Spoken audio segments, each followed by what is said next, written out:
Doctor Nivalika, consultant radiation oncologist, Yashoda hospital Malakpet. వీళ్ళందరూ cervix cancer survive అయిన patients. గత 7 years నుంచి నేను సూర్యాపేట రెగ్యులర్గా చెక్ వస్తున్నాను.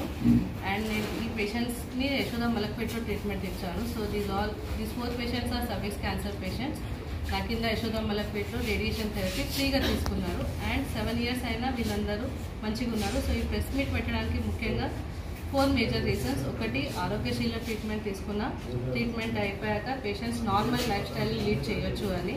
సెకండ్, రేడియేషన్ థెరపీ ప్రమాదకరమైన ట్రీట్మెంట్ కాదు, రేడియేషన్ థెరపీ తీసుకున్నాక కూడా పేషెంట్స్ మంచిగా ఉంటారు అనేసి. థర్డ్, క్యాన్సర్ అంటే భయపడకూడదు, క్యాన్సర్ రాగానే ఇంకా మేము సర్వైవ్ కామేమో అనే ఒక అపోహాన్ని మైండ్లోకి తీసేయాలి అన్నారు.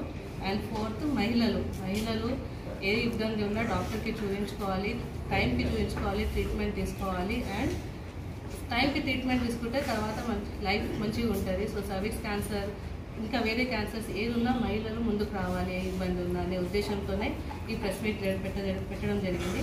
ఈ 4 పేషెంట్స్ ఒక ఉదాహరణగా ముందుకు వచ్చారు. I'm really appreciate. ఈ 4 వాళ్ళు ఒకప్పుడు క్యాన్సర్ ట్రీట్మెంట్ తీసుకున్నారు, ఇప్పుడు ముందుకు వచ్చి మాకు ఇలా వచ్చింది, మేము మంచిగా అయ్యాము అని చెప్పడానికి ముందుకు వచ్చారు. సో ఆ ఉద్దేశంతోనే ఈ ప్రెస్ మీట్ పెట్టడం జరిగింది.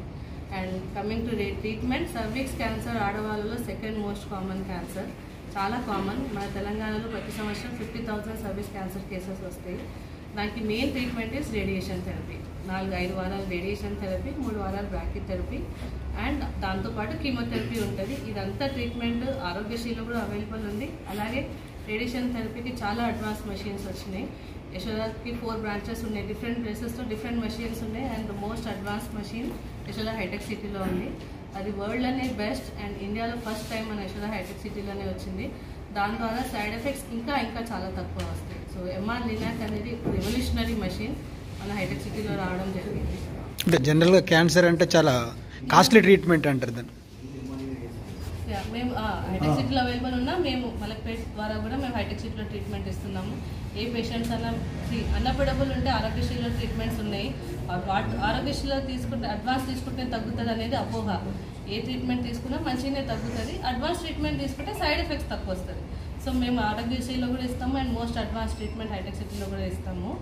ఒక రేడియేషన్ అంటే radiation costly treatment, cancer costly treatment అనేది అపోహలు. డిఫరెంట్ ఆప్షన్స్ ఉంటే మీరు అఫోర్డబిలిటీ లేకపోతే ఆరోగ్యశ్రీలో తీసుకోవచ్చు. ఓకే, అఫోర్డబిలిటీ ఉన్న బట్టి మీరు చూస్ చేసుకొని ట్రీట్మెంట్ తీసుకోవచ్చు. ఏ ట్రీట్మెంట్ తీసుకున్నా ఒకటే, ట్రీట్మెంట్ తీసుకోవడం ముఖ్యం. మీరు ఏ ట్రీట్మెంట్ తీసుకున్నారని కాదు, క్యాన్సర్ వస్తే ట్రీట్మెంట్ తీసుకోవడం ముఖ్యం. ట్రీట్మెంట్ తీసుకుంటే పేషెంట్కి తగ్గుతుంది. మీ అఫోర్డబిలిటీ లేకపోతే ఆరోగ్యశ్రీలో ఉంటే అడ్వాన్స్ తీసుకోండి, బట్ ట్రీట్మెంట్ తీసుకోవడం ముఖ్యం. ఈ ప్రెస్ మీట్కి ముఖ్య ఉద్దేశం అది. ఈ క్యాన్సర్ ఉందనగానే నిరాశపడవద్దు, ట్రీట్మెంట్కి రాకుండా వదిలేదు, ఇది తగ్గదులే, పైసలు ఎక్కువ అవుతాయి అని అనుకోవద్దు. మీ అఫోర్డబిలిటీని బట్టి ఆరోగ్యశ్రీ అయినా సరే వచ్చి ట్రీట్మెంట్ తీసుకోవాలి. ఫస్ట్ చూపించుకోవాలి, తీసుకోవాలి, ఏం ఆప్షన్స్ ఉన్నో చూసుకోవాలి. ఉంటే మంచిగా ఉంటే బెటర్ ట్రీట్మెంట్ తీసుకోండి. ఎంత బెటర్ ట్రీట్మెంట్ తీసుకుంటే అంత తక్కువ సైడ్ ఎఫెక్ట్స్ వస్తుంది.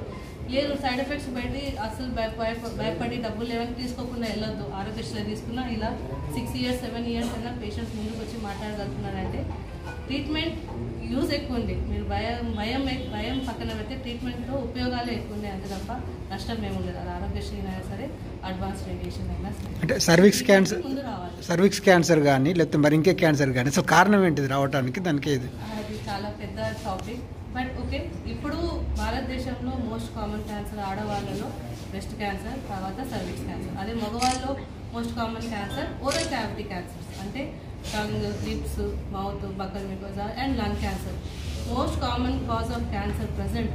ఇంతకుముందు టొబాకో అండ్ ఆల్కహాల్, గుట్కా, కానీ ఇవన్నీ చాలా 50% క్యాన్సర్స్ వీటి వల్ల వచ్చేది. ఇప్పుడు ప్రజెంట్ ఈ 2025 ఇప్పుడు ఈ డెకేడ్స్, లాస్ట్ రీసెంట్ డెకేడ్లో most common cancer cause of cancer is life style. Tobacco, alcohol ఇవన్నీ సెకండ్కి వెళ్ళిపోయాయి. ఇప్పుడు first most common cause is life style. Life style సరిగా ఉండకపోవడం, food habits, environmental factors and smoke and occupational exposure, ఇవి and diet, obesity, unhealthy life style, junk food, ఇది common cause అయిపోయింది. Second most common cause is tobacco ఇవన్నీ. Third most common cause is infections. HPV infection మెయిన్గా. HPV infection causes 95% of cervix cancers. Actual cervix cancer గురించి మాట్లాడితే దానికి main కారణం అయితే HPV infection. Okay, and HPV ఇన్ఫెక్షన్కి ఇప్పుడు వ్యాక్సిన్ కూడా ఉంది.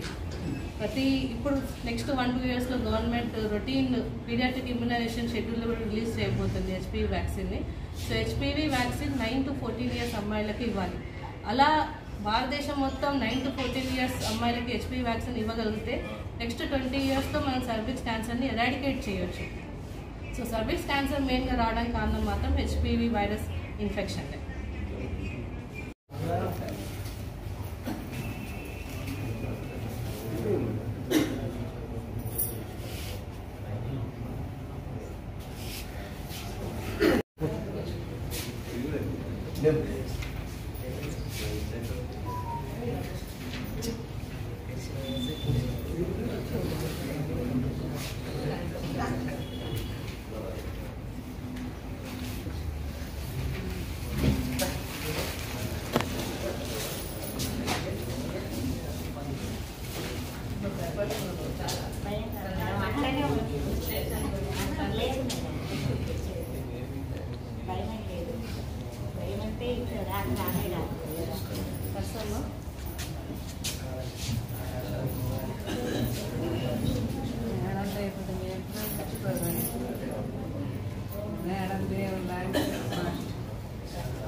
మీరు డాక్టర్ గారికి అందరు కలిసి